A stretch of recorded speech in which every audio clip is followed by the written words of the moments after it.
من از صدای گریه تو به غربت بارون رسیدم، تو چشات باغ بارون زده دیدم.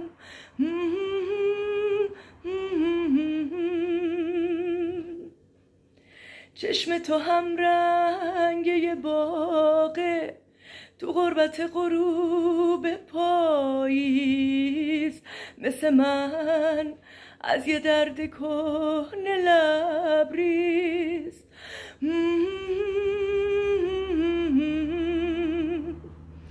با تو بوی کاگل و خاک، عطر کوچه باغ نمناک زنده میشه.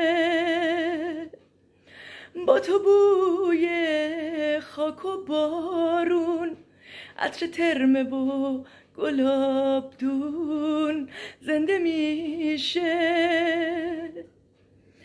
تو مثل شهر کوچیک من، هنوز برام خاطر سازی، هنوزم قبله معصوم نمازی.